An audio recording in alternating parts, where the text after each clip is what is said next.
마태복음 7장 7절 8절에 우리 같이 읽겠습니다. 구하라 그리하면 너에게 주실 것이요, 찾으라 그리하면 찾아낼 것이요, 문을 두드리라 그리하면 너에게 열릴 것이니 구하는 이마다 받을 것이요, 찾는 이는 찾아낼 것이요, 두드리는 이에게는 열릴 것이니라. 아멘. 하나님께서는요, 우리가 하나님의 능력을 인식하고 구하기를 기뻐하십니다. 왜냐하면 하나님은 우리에게 자신의 능력을 보이심으로 그 사건을 통해서 영광을 받으시기 때문입니다. 그래서 하나님께 은혜와 능력을 구하는 일을 주저하지 마십시오. 간절히 구하십시오. 하나님께서 능력으로 역사하실 것입니다. 저는 하나님이 우리의 기도와 우리의 간구, 하나님의 능력의 역사를 바라는 것을 얼마나 기뻐하시는지를 최근에 레스토랑에서 밥을 먹으며 깨달았습니다. 성도 여러분, 우리의 일상생활에서 하나님을 경험하게 되시기를 주님의 이름으로 축원합니다. 레스토랑에 갔는데요, 적어도 이민생활 좀 했다고 하면 입에 무슨 말이 배어 있어야 되겠습니까? 땡큐.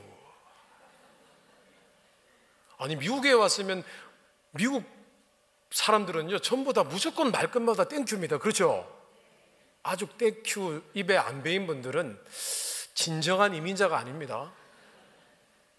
항상 땡큐 하십시오. 그 땡큐 하면은 음식을 섬기는 그 직원이 이렇게 대답을 합니다. 어떻게 하죠? 이민 생활을 잘 하셔야 되는데 You're welcome 이라고 합니다. 그죠? 옛날엔 그랬어요. 자, 미국에 처음 왔을 때는 You're welcome 이란 말을 참 많이 들었습니다. 근데 요즘은요, 좀 달라져요. 트렌드가 있습니다. 요즘은 커피숍에 가서 이렇게 땡큐라고 하면은 젊은 직원들은 뭐라고 대답한 줄 아세요?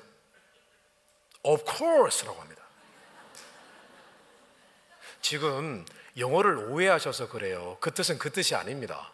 Of course, 뭐 당신 땡큐 하는 거 당연하네요. 물론이죠. 그 뜻이 아니라 제가 당신을 섬기는 것이 당연합니다. 그 뜻이에요. 자, 어떨 때는 이렇게 대답합니다. 그날 마침 직원분이 제가 땡큐 하니까 이렇게 말씀하세요. My pleasure. 무슨 뜻이죠? 당신을 섬기는 것이 제 기쁨입니다. 우리는 사전에서 You're welcome 이라고 하면은 천만에요라고 배웠죠, 지금까지. 그죠? 아니요, 그 뜻 아닙니다. 천만에요는 무슨 천만에요? 당신을 섬기는 건 대환영입니다. 그 뜻입니다, 원래. You're always welcome. 당신을 섬기는 것은 환영입니다, 언제든. 근데 어느 날 제가 레스토랑에서 Of course, my pleasure 이라는 말을 듣는 순간요, 아, 하나님께서 우리가 하나님께 구하고 하나님 감사합니다, 도와주셔서 감사합니다, 은혜 베풀어 주셔서 감사합니다라고 할 때 하나님이 이렇게 대답하시겠구나라는 생각이 들었어요. 와, 하나님 제 삶을 지켜주셔서 감사합니다라고 하면 하나님 You're welcome. 내가 너를 돕고 은혜를 베푸는 것은 대환영이다. 너는 언제나 Of course 너가 내 자녀이니까 물론이지. My pleasure. 이게 내 기쁨이다. 내가 너의 아버지니까 라고 하시는 것입니다. 성도 여러분, 하나님께 하나님의 능력을 사모하시고 구하시기를 바랍니다. 2024년도에는 더 기도하시기 바랍니다. 그러셔야 됩니다.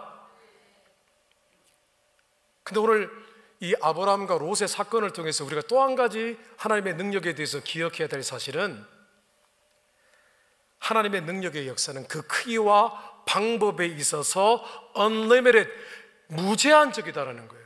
제한이 없으시다라는 것입니다. 그 이유가 뭔 줄 아세요? 스가랴서 4장 6절에 보니까 이런 말씀이 있습니다. 우리 같이 한번 읽어보겠습니다. 그가 내게 대답하여 이르되 여호와께서 스룹바벨에게 하신 말씀이 이러하니라.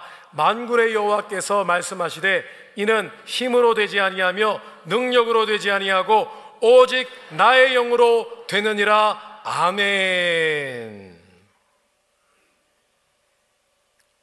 이스라엘 백성들이 70년 만에 포로에서 다시 예루살렘으로 귀환을 했습니다. 돌아와서 삶의 터전을 다시 이끌고 하나님께 드리는 예배를 회복하기 위해서 성전을 건축을 했는데요, 노동력도 안 되고 재정도 안 채워지고 기술도 딸리고 주변에 방해도 있고 도무지 성전을 지을 수가 없어서 몇 년 동안 성전 건축이 중단이 되었습니다. 그런데 그때 지도자였던 스룹바벨과 당시에 선지자였던 스가랴 선지자에게 하나님께서 뭐라고 하신 줄 아십니까? 이것은 힘으로도 능력으로 되는 게 아니야. 나의 영으로 되는 거야. 이게 무슨 말씀입니까? 나의 영, 성령이 역사해서 사람들의 마음을 움직이면 갑자기 열심히 생겨서 성전을 건축하게 된다는 겁니다. 나의 영이 역사하여서, 은밀하게 역사하여서 사람 마음에 감동을 주면 헌물을 하게 된다는 겁니다. 나의 영이 역사하셔서 주변의 적들의 마음을 누그러뜨리면 그들이 침공하지 않고 안전하게 성전을 건축할 수 있다는 겁니다. 우리는 이것을 볼 때요, 하나님의 영의 역사는요, 얼마나 은밀하고 놀랍고 얼마나 신비로운지를 깨닫게 되어집니다. 하나님의 영이 역사하기 때문에 우리가 하나님으로부터 받는 기도 응답은요, 언제나 신비로운 것입니다. 여기서 역사하실 줄 알았는데 여기서 역사하시는 것이죠. 그래서 우리는 기대감을 가질 수 있는 것입니다. 성도들, 하나님의 능력의 역사를 믿게 되시기를, 간구하게 되시기를 주님의 이름으로 축원합니다. 자, 두 번째입니다. 자, 이제부터는 조금 긴장하고 들으셔야 됩니다. 성도님들께서 그리 기뻐하시지 않는 주제입니다. 그래도 잘 받으셔야 됩니다. 하나님 말씀은 진리이므로 그 진리가 우리의 신비에 새겨져야 되는 줄 믿습니다. 한번 따라해 보겠습니다. 하나님의 능력은 우리의 믿음이 온전할 때 역사하십니다. 오늘 말씀에 하나님의 능력의 수혜자는 롯만이 아니었습니다. 롯의 삼촌이었던 아브라함도 마찬가지였습니다. 그는 직접 전쟁을 치루어 봤기 때문에 하나님이 어떻게 나를 도와주시는지를 직접 눈으로 보았습니다. 마음에 엄청나게 감동이 되었습니다. 그래서 돌아오는 길에요, 어떤 행동을 취합니다. 좀 이상한 행동을 합니다. 상식을 벗어난 모습을 보입니다. 그런데 이것이 당시에 본토 친척 아비집을 떠났을 때 하나님 앞에 담대하고 순종하는 믿음을 보여줬던 아브라함의 믿음이 얼만큼 성장했는지를 보여주고 있는 스토리입니다. 여러분,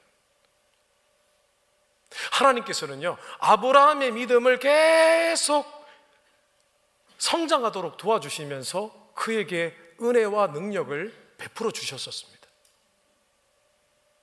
아브라함이 이상한 일을 합니다.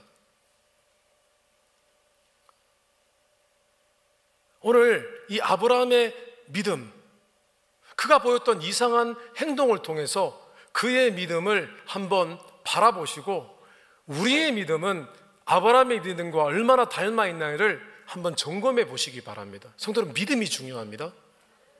믿음이 하나님의 능력과 연결이 되는 비밀의 단추입니다. 여러분,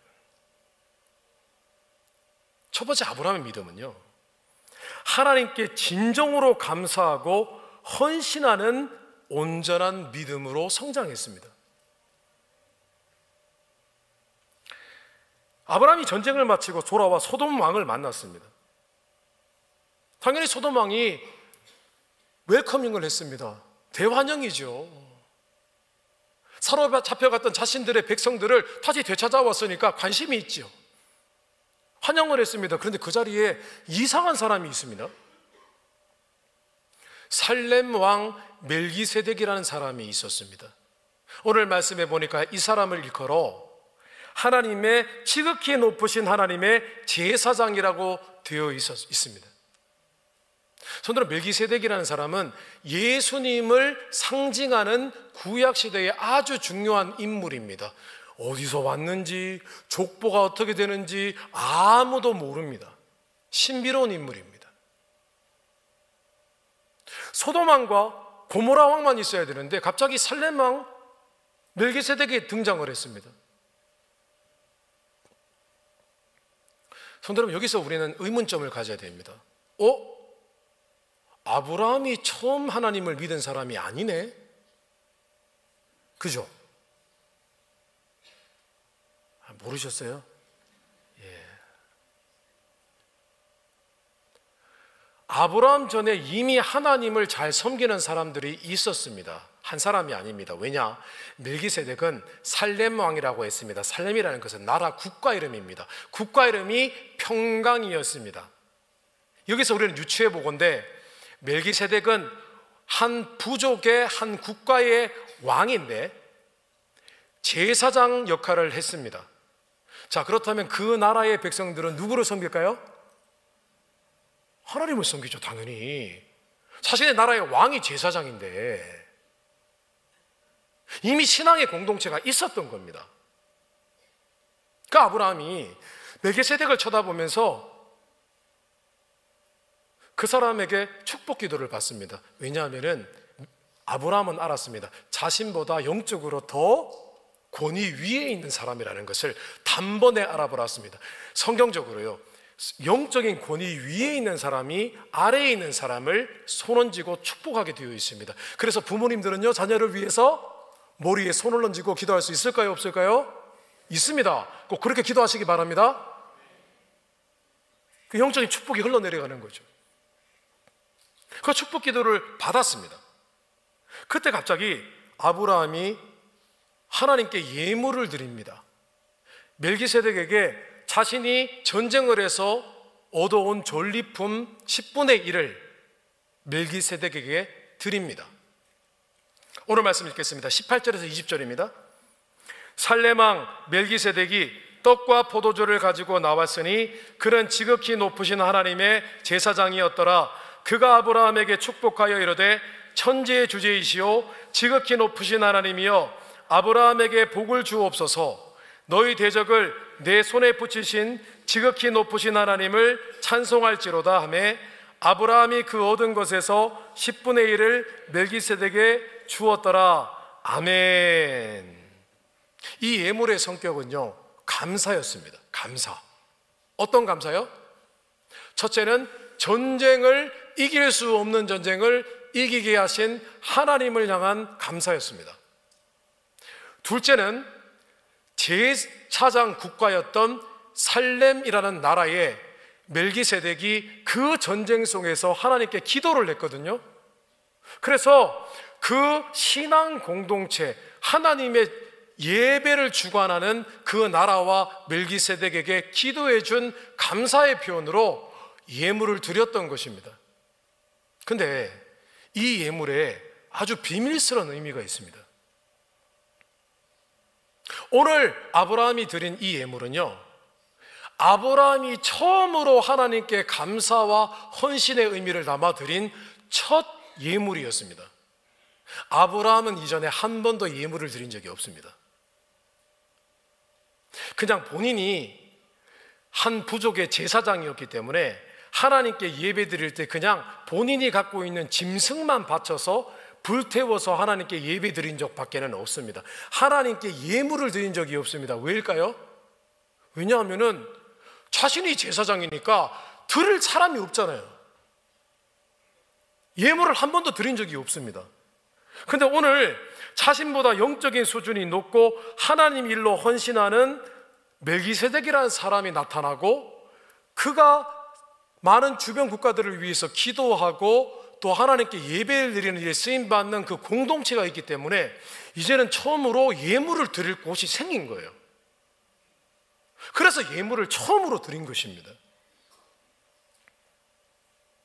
근데 놀라운 것은요, 아브라함의 이런 모습을 너무나 귀하고 아름답게 보신 하나님께서요, 이후에 수백 년 후에 아브라함이 멜기세덱과 살렘이란 나라와 똑같은 제사장 나라를 만드시는데 바로 이스라엘 나라입니다.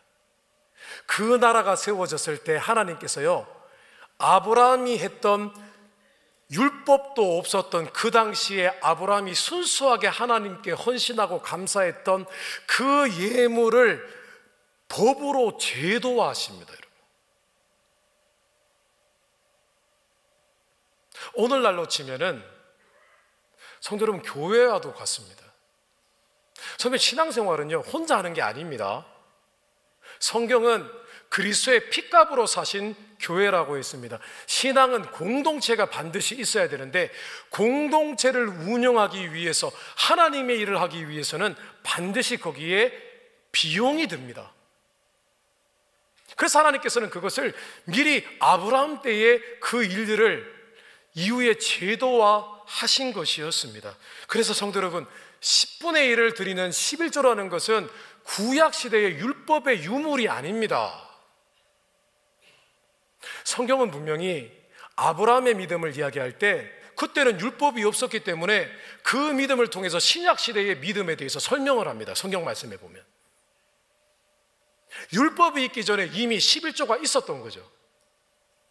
그런데 하나님께서 그거를 제도화하신 데는 이유가 있는 것입니다. 성도 여러분, 저는 지금 오해하지 마시기 바랍니다. 저는 지금 11조에 대해서 얘기하는 게 아니라 하나님을 향한 믿음에 대해서 말씀하고 있는 것입니다. 아멘이십니까? 저는 지금 믿음에 대해서 얘기하고 있는 것입니다. 믿음.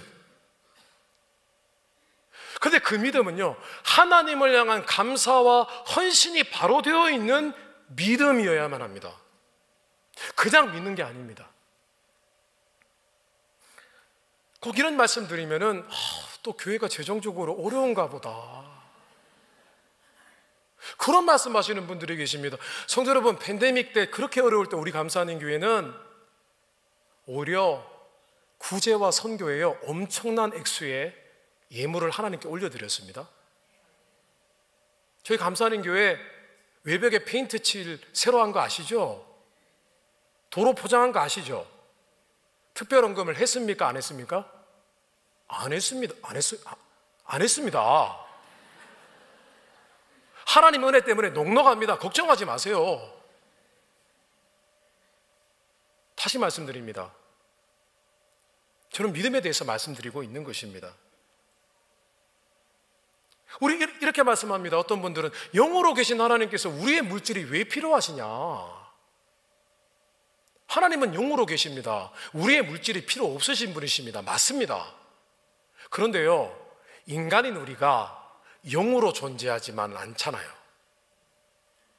우리는 인간에 가지고 있는 물질 때문에 마음이 왔다 갔다 하는 육체를 입고 물질 때문에 울고 웃는 이 물질적인 세상에서 살고 있습니다. 그러면 우리의 믿음은 우리가 가지고 있는 것으로만 우리의 하나님을 향한 감사와 헌신이 증명이 될 수 있는 것입니다. 마음만으로 하나님을 섬긴다는 것은 존재하지 않습니다. 그런 건 없습니다.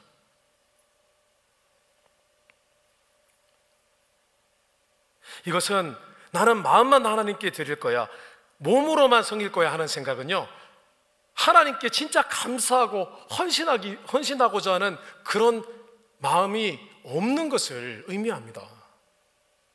자기의 이시기적인 마음을 숨기려고 하는 것이죠. 선생님, 자기를 속이면 안 됩니다. 여기서 잠깐 11조에 담긴 믿음의 비밀 두 가지를 말씀을 드리겠습니다. 하나는 뭐냐면, 믿음은요, 11조라는 것은요, 그 자체가 10분의 1을 드리는 것이 쉽지가 않습니다. 그런데 그 11조를 드린다는 것은 거기에 믿음이 담겨 있습니다. 어떤 믿음이냐면요, 10분의 1을 내가 없이 10분의 9로만 살아도 나는 하나님의 능력으로 채워주시기 때문에 no problem, 나는 하나님만 바라보고 살아갑니다라는 믿음이 증명이 되는 거예요. 그 한 가지로.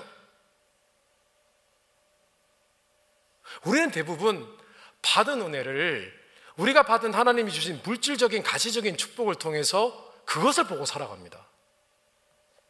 근데 우리가 하나님의 명령을 순종할 때, 저는 하나님만 믿고 살아갑니다 라고 고백하는 것이 됩니다. 그리고 또 한 가지 11조의 비밀은요, 11조는 유일하게 모든 사람들이요, 하나님 앞에 감사와 헌신을 평등화시키는 하나님의 지혜가 됩니다. 여러분, 11조만 유일하게 비율로 드리는 것입니다. 그래서 참 놀라운 것은요, 어떤 분들은 착각을 하세요. 내가 재정적으로 굉장히 부유하니까 내가 11조를 드리는 게 다른 분의 11조보다 더 양이 많으니까 나는 하나님께 많이 드렸다고 생각하지만 그것은 틀린 생각입니다. 내게 정말 작은 재정이 있다 하더라도 10분의 1을 드렸으면 억만금을 가진 분이 11조를 드리는 것과 똑같습니다. 그게 하나님의 지혜예요. 그래서 11조 앞에서는 모든 사람들의 헌신과 감사가 평등합니다. 하나님, 저는 조금 드려서 죄송한데, 죄송한 마음 없으시죠? 근데 저는 죄송한 마음이 있어요. 늘 더 드리지 못해서. 저는 늘 그렇습니다. 늘 회개합니다. 헌물 드릴 때마다.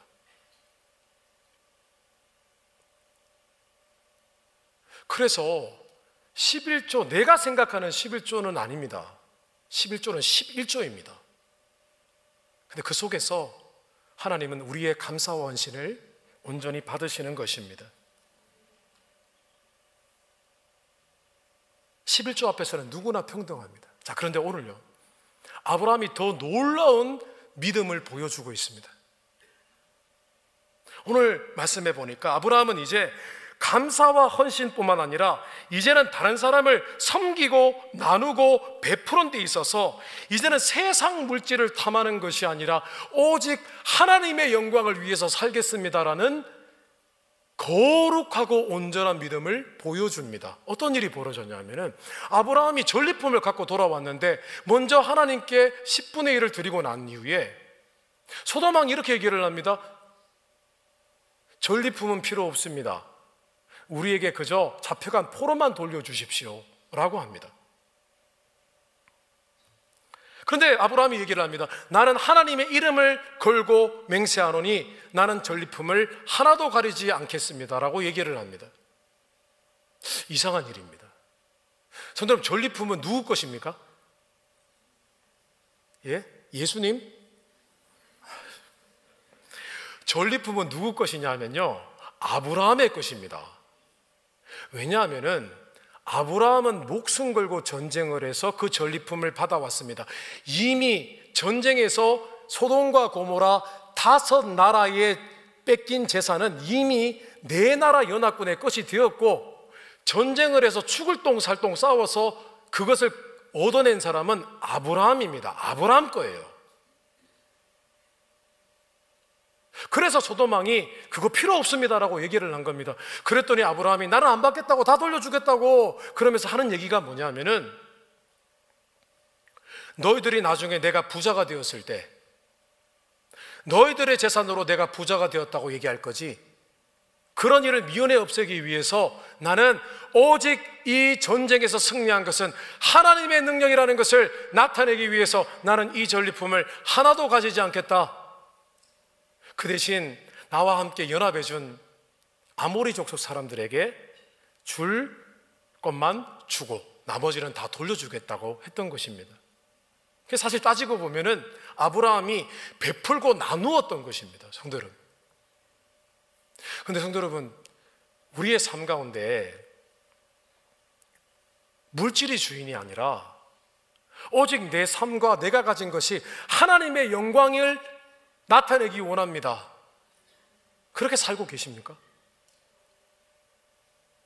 나누고 베푸지 않으면 그렇게 살고 있는 것이 아닙니다. 나누고 베푸는 사람이 정말 물질이 주인이 아니라 하나님의 영광이 최고입니다라고 주장하는 사람들에게 나타나는 공통적인 특징입니다. 나누고 베푸는 게 물질의 우상이 아니고 하나님만이 나의 구주시며 나의 삶의 주인이십니다 라고 선포하는 믿음의 증거가 되어주는 거예요. 성도님, 오늘 오해하지 마시기 바랍니다. 저는 믿음에 대해서 말씀을 드리는 거예요. 몇 번을 강조해야 될지 모르겠어요. Please.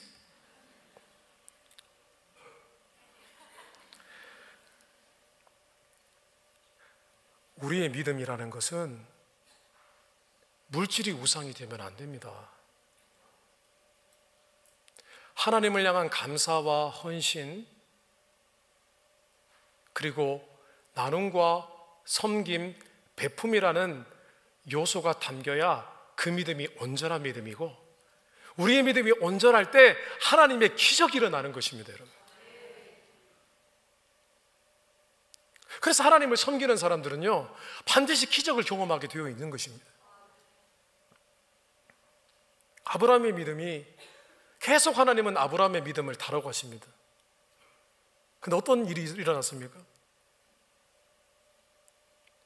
아브라함이 이제는 물질에서 자유하게 되었어요. 아브라함이 거부가 되었다는 것만 우리는 초점을 맞춥니다. 아브라함이 엄청나게 부자였다는 것입니다. 근데 아니에요. 아브라함은 물질을 이미 초월해 버렸어요, 여기서. 그리고 나중에 하나님은 너무하세요. 마지막에 아브라함에게 뭘 요구하십니까? 뭘 요구하시죠? 이삭을 내놔라. 자녀도 우상이 되지 않기를 원하셨어요. 온전한 믿음을 원하셨어요. 그런데요, 그 온전한 믿음을 아브라함이 증명하고는 맙니다. 이삭을 드렸다는 것은요, 다 드렸다는 거예요. 오직 하나님의 영광을 위해서만 나는 삽니다, 존재합니다 라고 선언해 버린 것입니다. 그랬더니 하나님께서요, 그의 믿음을 높이 보셨습니다. 그의 삶 가운데 어려움이 없었습니다. 어려움도 능히 통과하게 하셨습니다. 성도로 말씀을 정리하겠습니다. 오늘 저는 하나님의 능력의 위대함을 선포했습니다. 근데 그 능력이 경험되기 위해서는, 그 능력과 연결되기 위해서는 우리에게 온전한 믿음이 있어야 된다는 것을 말씀드렸습니다. 저희 오늘 다 같이 일어나실까요? 우리의 물질이 회개되어져야만 합니다.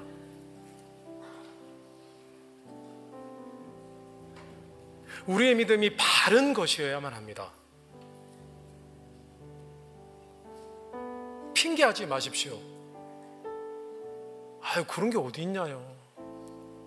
근데 성경 말씀은 우리에게 진리를 선포하고 있습니다.